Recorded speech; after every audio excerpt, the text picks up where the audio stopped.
I was 32 when they assigned me to RT-64, a silent giant of steel and concrete, hidden deep within the Siberian forests. They said it was built to listen, to map the heavens, to find meaning in the noise. But the noise was all we ever heard. Until one night, it changed. It began without warning. The monitors trembled, the signal lines danced like veins under glass.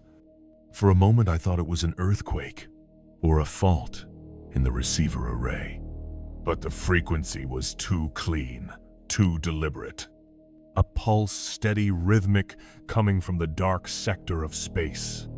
No stars, no echoes, nothing should have been there. We ran the checks. Power, array alignment, atmospheric noise. Nothing explained it. The cadence held precise, intentional, cutting through the background like a blade. Not a star, not a satellite, not ours. I had spent a decade listening to the sky and hearing only silence, wearing different masks. This was not silence.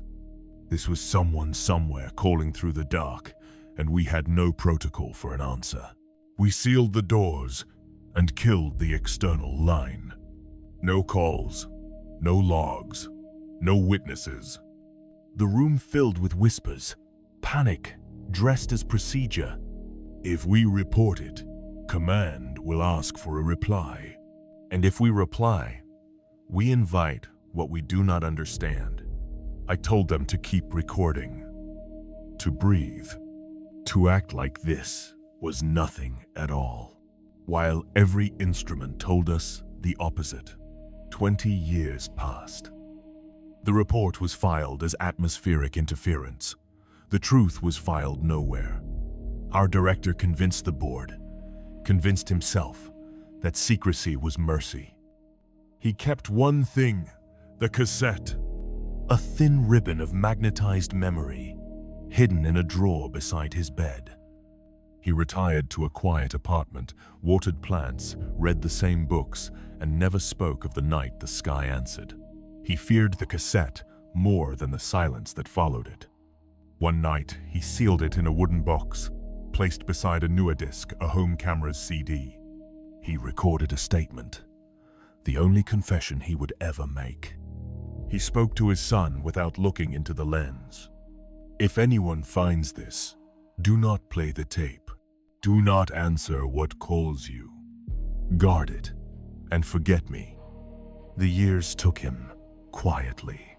His son packed what remained, photographs, notebooks, the wooden box, and left them in the attic. Dust became their keeper. He never listened to the recording, never cared to know what his father had feared.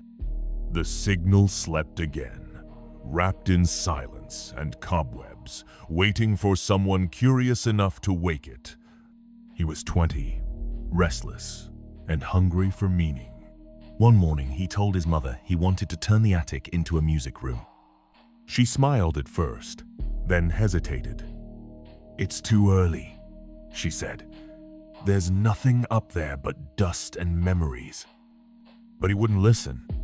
The same stubborn light his grandfather once carried now burned in his eyes. He climbed the narrow stairs with a flashlight and a restless heart. The air was dry, the wood moaned under his steps. Every object felt like a memory. He did not own old trunks, broken frames, dust thick as years. Then the beam caught something that didn't belong. A small wooden box, half buried beneath a blanket.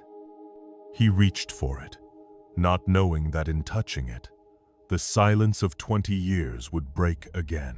He lifted the cassette, as if it might break the moment he breathed. Inside the box, a folded slip of paper waited like a warning. The handwriting was small, hurried, almost afraid. "Keep it safe. Do not answer." He looked around the attic, as if someone else might be listening. Then he put the note back, and the fear did not go with it. He showed the cassette to his mother. She looked at it for a moment, then laughed softly. "Your grandfather loved his gadgets," she said. "It's nothing important. Throw it away." His father didn't even look up from the newspaper, but he couldn't let it go. Something in that small black shell felt alive. He slipped it into his jacket pocket, pretending not to care, while his heart whispered the opposite. Rain had started to fall by the time he stepped outside.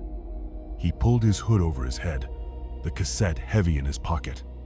The city lights bent and shimmered in the puddles. He had no player, no way to hear what it carried. Yet the thought of it pulsed behind his eyes, like a sound just below hearing, waiting to break through. He stopped before the window of a small cassette shop. Rain slid down the glass, cutting the world into shifting reflections. Rows of tapes stared back at him, voices waiting to be heard. His hand brushed the pocket where the cassette lay, cold against his skin. He hesitated. To listen was to know. To know might be to lose the quiet forever. The shop smelled of old plastic and dust.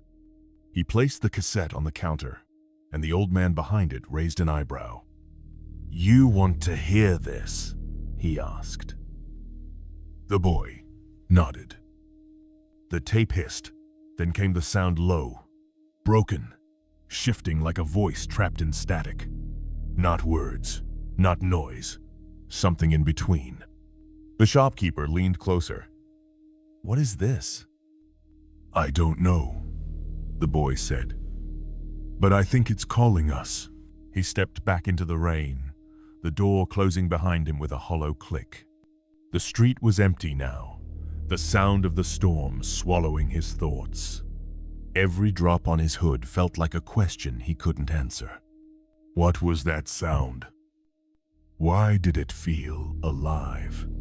The cassette in his pocket seemed heavier with every step, as if it wanted to be heard, no matter the cost. He found the disc where the cassette once slept. The label was smudged, the ink half faded. He slipped it into the old DVD player, the screen flickering alive with static. Then came his grandfather's face, older, tired, filmed in a single trembling frame. "If you're seeing this," the voice said, "then the signal has not died. You must never respond." The image froze. The sound cracked. A scratch on the disc swallowed the rest. The frozen frame of his grandfather stared back at him from the screen, eyes filled with something between warning and sorrow.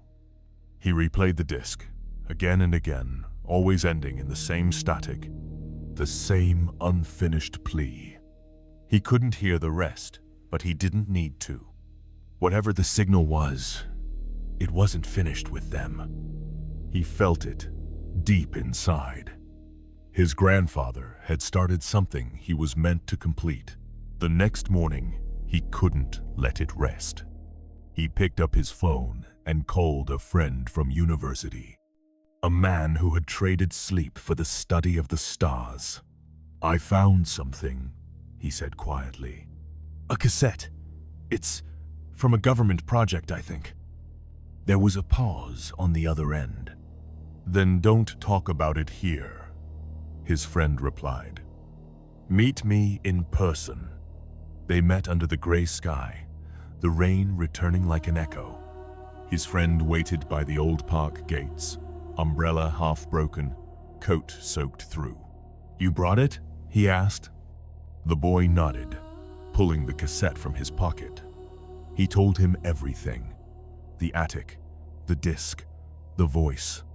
The scientist listened in silence, eyes fixed on the tape. "Then, whatever this is," he said quietly, "it's bigger than both of us."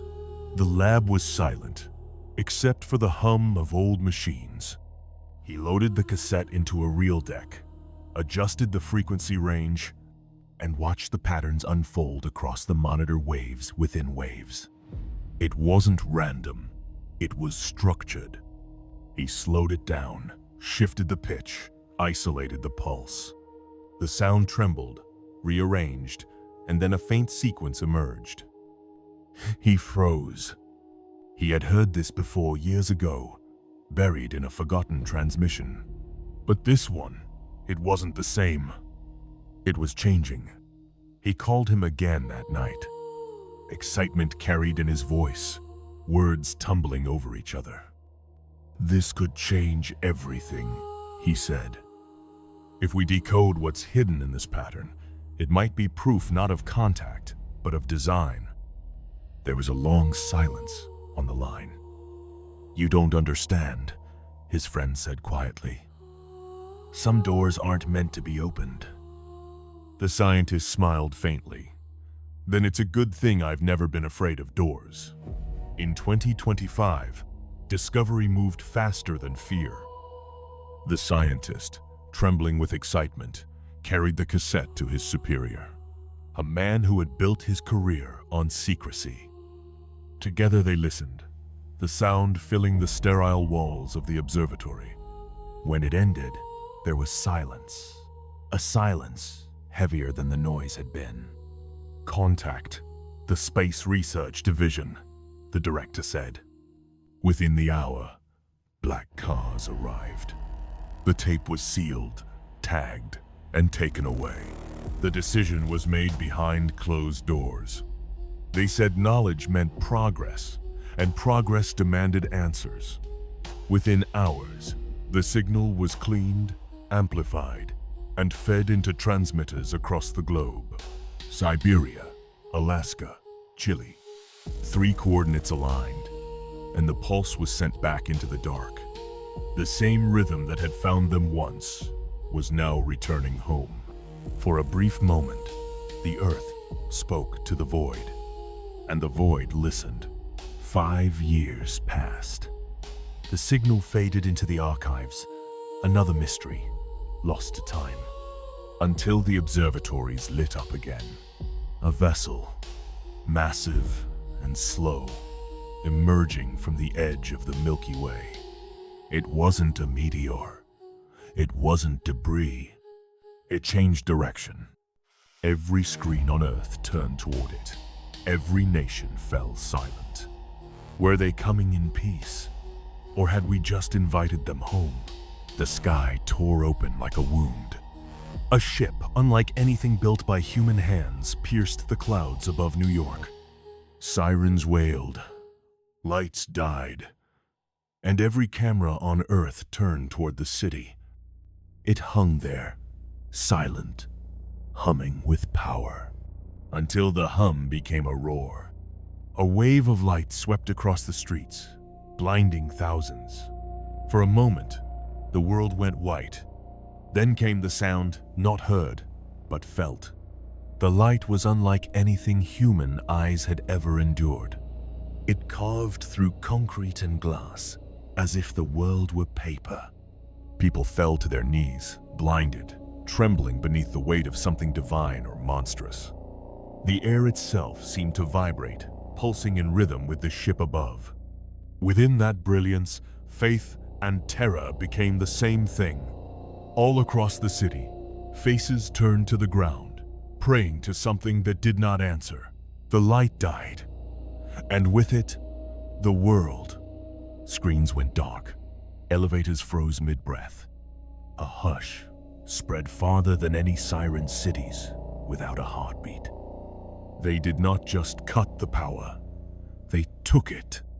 Satellites drifted blind. Guidance systems answered to new hands. Along sealed corridors and underground vaults, warheads slept and turned like dogs to a different master. Inside the house, time stood still. The blinding light poured through every crack, every breath. The young man's family knelt together, trembling in silence. Then a shift in the air, a ripple through the brightness. He reached out blindly, calling for his father, but his hand met only light. Where his father had been, there was nothing, just a faint shimmer like dust suspended in a beam of eternity. The silence that followed was worse than the light. The air shimmered, warm and heavy with static. The boy lifted his head first, his eyes wide, searching. "Dad?" he whispered. His mother reached for the empty space beside her, hands trembling. Only faint trails of light remained, curling in the air like smoke. They were all that was left of him. And in that terrible quiet, the house no longer felt like home. The voice from the heavens rolled through every wall, every breath. A sound too deep to be human. "Worker of light," it said, "you will serve." A beam descended, marking him as chosen. The command was not in words, but in his mind, a pull he could not resist. Outside, across cities and oceans, machines rose and men fell in line. The harvest had begun. They had come not for war, but for what the earth was built upon. He wasn't alone. Hundreds stood beside him, eyes empty, voices gone. They worked beneath alien machines, harvesting metal that pulsed with a light older than the sun. The air stank of heat and control. Every motion was monitored, every breath accounted for. He dug, his hands raw, his heart heavier than the rock. His father was gone, his mother alive only because he obeyed. And above them, ships hung like gods, watching their creation reclaim its maker. They met in shadows, far beneath the reach of the overseers. The mines had tunnels that no scanner could map, old veins of the earth still untouched. There, whispers became plans. Among them were not just miners, but scientists, engineers, minds that once built satellites and reactors. They drew diagrams in dust, scribbled equations with broken metal rods. If the aliens had come for Earth's resources, then Earth itself would fight back quietly, cleverly, from below. They met below the miners' tunnels, where the machines could not listen. A circle of faces, miners, engineers, a retired radio astronomer, leaned over a table lit by a single lamp. On the table lay the cassette waveform printed on paper, a map of a language they had not learned. "We will not fight them with guns," one scientist said. "We will speak their silence." The room nodded, not with certainty, but with hunger. They built nothing like a weapon, no barrels, no triggers. They built a bridge, an adapter of old and new, tape reels married to neural interface mock-ups, analog riding digital. Each cable was a promise, each solder point a prayer. They tuned the cassette's imprint into a pattern meant to confuse the net, to tell it, briefly, that Earth had vanished. One volunteered. Not for glory, he wanted to fix what his grandfather had started. He signed with a hand that trembled, not from fear, but from resolve. There were no guarantees, only formulas, faith, and the cassette. "If this kills me," he said, "tell my sister I tried to save them." They wrapped the interface around his head, cold rings, soft gel. The room counted, but numbers meant nothing. They counted in breath instead. The tape turned. The waveform rose like a tide. For a heartbeat, the man smiled. He thought he heard his grandfather's voice. Then the pattern dove deeper than any of them had predicted. His eyes widened in a way that took the other's breath away. Sound and light crossed into him like knives. He convulsed, then went still. The adapter smoked where it met his skin. They pulled him free. It was too late. He was gone not in body only, but in something that used to be him. We had touched the net, and it had burned us. They wrapped his body and carried him into the dark to bury him where no scanner would find. Silence fell, not as surrender, but as a vow. If one died to try, the rest would not waste his life.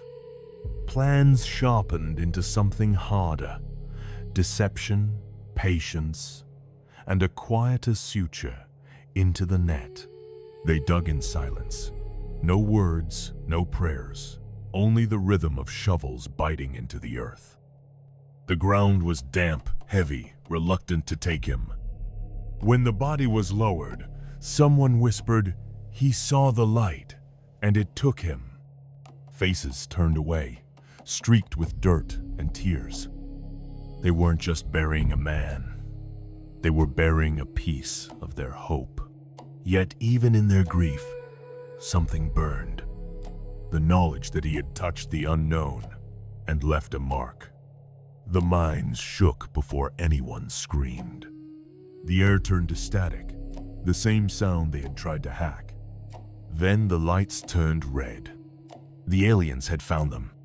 Waves of energy cut through the tunnels, erasing everything alive. Stone melted, metal sang. The boy ran, his lungs burning, diving behind a fractured wall as the world dissolved in light. He didn't cry. He didn't breathe. He was the last echo of the rebellion. The tunnels above were ash. He moved through the dark, guided only by memory and the faint hum beneath the rock. There, the hatch, the hidden vault, built by those who refused to kneel. Inside, cold air and silence. Shelves of notebooks, tools, and data, drives the last traces of human science. He wasn't alone. The surviving scientists waited, faces pale in the emergency light. "They found us once," one whispered. "Then we moved deeper," he said. "And this time, we won't be found." "Let me do it," he said, his voice steady, but eyes trembling. The scientists turned toward him, their faces pale under the flickering lights. "No. You saw what happened last time," one pleaded. "You'll die before it even connects." He shook his head slowly. "Then let me die for something that matters." Silence followed, heavier than fear itself. In that moment, he wasn't just another survivor. He was a man carrying the weight of every name lost in the dark. He sat where the first volunteer had died. The same chair, the same machine, now repaired with trembling hands. Cables hissed softly as they came alive. "You don't have to do this," one of them whispered. He smiled faintly. "Someone has to finish the message." The headband settled over his temples, lights flickering to life. The cassette turned once more, and for the first time, the signal did not resist. It waited. The room fell away. He was not seeing screens anymore. He was inside the lattice that held the world. Threads of light crossed like veins, each pulse a command, each node a will not human. He whispered the cassette's imprint into the current. The net blinked, hesitated, then obeyed. Drones turned on drones. Guardians silenced their own beacons. The harvesters began to cut themselves apart, piece by obedient piece. For the first time since the sky answered, Earth pushed back, with nothing but a thought.